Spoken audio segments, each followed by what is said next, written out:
Soc la Sandra Gallardo, la directora de l'Escola La Roureda, i volia explicar-vos com l'aprenentatge cooperatiu ha anat sent important en el nostre centre.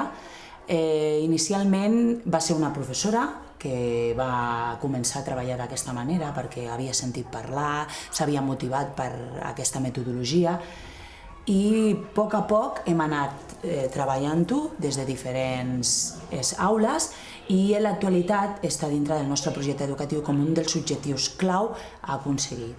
En l'actualitat hi ha 7 professors que treballem d'aquesta manera i la nostra pretensió és continuar amb aquesta línia perquè es constitueixi com una línia pedagògica de centre.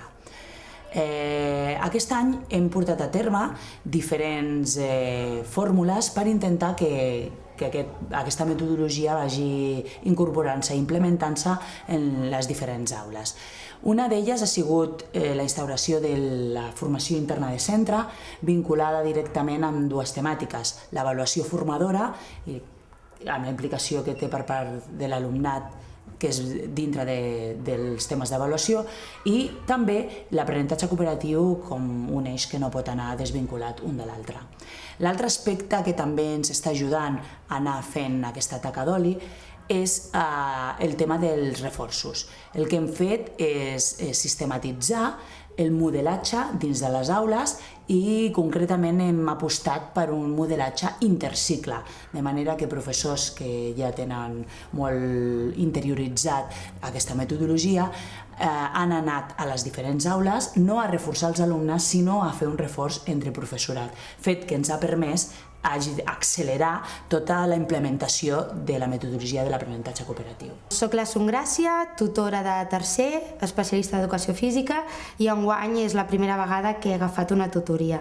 Per mi aquesta experiència de treballar en grup cooperatiu ha sigut molt gratificant a nivell personal. Agafar unes personetes de 8-9 anyets i poder inculcar, ajudar, cooperar, tot aquest sistema, per dir-ho metodologia d'alguna manera, doncs ens ha beneficiat a les 2 parts.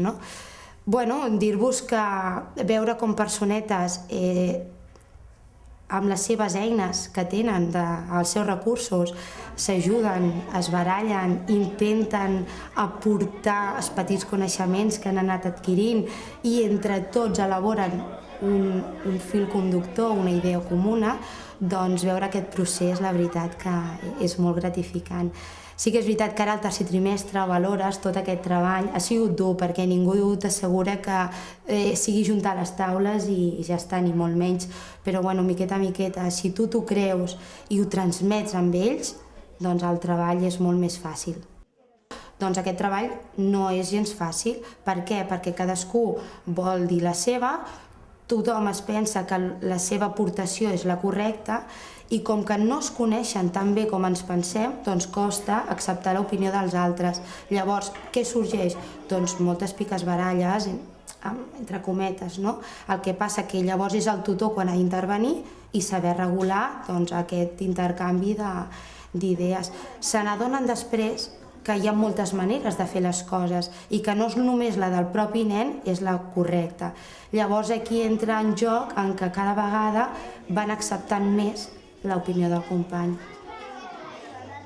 Hola, soc Mercè Mas, soc tutora de 6è a l'Escola La Roureda de Sant Esteve Sesrovires i el meu interès pel treball cooperatiu ve arrel d'una experiència personal que vaig viure com a cap d'estudis en aquesta mateixa escola durant 4 anys, en el sentit que passa per totes les juntes d'avaluació, te n'adones una mica de les vegades les incoherències que els mestres fem entre allò que fem a l'aula, allò que valorem els alumnes i el que finalment arriba als informes. Vaig començar a treballar amb instruments d'avaluació, a conèixer instruments d'avaluació com les bases d'orientació i les rúbriques, però aquest treball d'aquests instruments, si el vols portar a l'aula, també te n'adones que et porta a canviar la gestió de l'aula i a passar a un tipus de gestió cooperatiu, perquè finalment aquests instruments, si no s'usen d'una manera cooperativa, no tenen cap sentit, en el sentit que t'aporten a coavaluar, els nens es coavaluen entre ells, per tant, si es coavaluen vol dir que abans has de compartir molt bé els objectius, els criteris d'avaluació, perquè ells realment siguin partíceps i puguin tenir el criteri i l'opinió per poder prendre decisions. i per tant aquest va ser el pas cap al treball cooperatiu.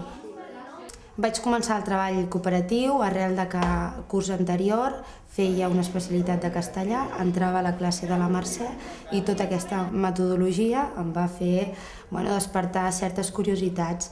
No em vaig plantejar mai agafar una tutoria, però el darrer any em van dir on tens una tutoria. Llavors, tot el que jo hi havia après i el que jo havia vist, doncs ho volia aplicar a l'aula. Com? De la millor manera? Doncs demanant-li ajuda a la meva companya Mercè. Doncs quan l'Asson em va demanar que l'ajudés, jo vaig pensar que era una bona oportunitat per anar fent una miqueta taca d'oli, com hem comentat, no? Perquè és important que no hi hagi solament un lloc a l'escola que es faci aquest tipus de mètode, perquè no serveix. Necessita crear-se una cultura de centre, que els nens visquin que en tot moment és un clima natural a tot el centre. I llavors el que necessitem per aconseguir tot això d'entrada és professors valents, com ha sigut ella, de dir vaig a provar-ho, he vist coses que m'han agradat, ja ho anirem fent, i cap de les dues som expertes en això, ni en treball cooperatiu ni en avaluació formadora, però sí que si no ens plantegem l'aula com un lloc on anar a provar, anar a innovar, els nens t'ajuden molt, a més, vull dir que ells mateixos ja et van guiant també, que és el que convé fer, no? Però penso que l'element important és aquest del voler, no? I llavors quan trobes algú que vol, doncs t'hi poses de ple. I es tracta, penso això, que és el mateix que estem dient amb els nens. Si algú és més fort amb algun element, doncs compartim-ho i intentem tirar-ho endavant. I no passa res si no ens surt del tot bé. Hi ha moltes coses a millorar, o sigui, no us penseu que el fet de fer ja treball cooperatiu a l'aula vol dir que els resultats són excel·lents en tots i que tot funciona perfectament, perquè no, però és que on hi ha gent, hi ha dinàmiques d'aquestes i de conflicte, hi ha dinàmiques d'aprenentatge que a vegades no te les esperes, però que justament jo penso que aquest és el camí. Tenim marcs teòrics importantíssims que penso que els hem de llegir, els hem de buscar, perquè si no acabem fent activisme per activisme, i ja penso que hem de sortir d'aquesta mirada i anar una miqueta més a buscar els fonaments, no? I són aquests fonaments, és com ho portem a l'aula, i aquí està el repte dels mestres. Penso que tenim molta responsabilitat en aquest nivell i necessitem molta formació. Vull dir, és una formació contínua que no podem deixar, que ens han d'ajudar la gent que està una miqueta un pas més endavant que nosaltres, que fa molts anys que això es fa a molts llocs, però bé, a vegades hem d'esperar que es donin unes condicions, uns factors determinats per poder posar-ho damunt de la taula, i penso que ara en aquest moment estem vivint això. I després te n'adones, no?, que compartint el mateix vocabulari tot és molt més fàcil.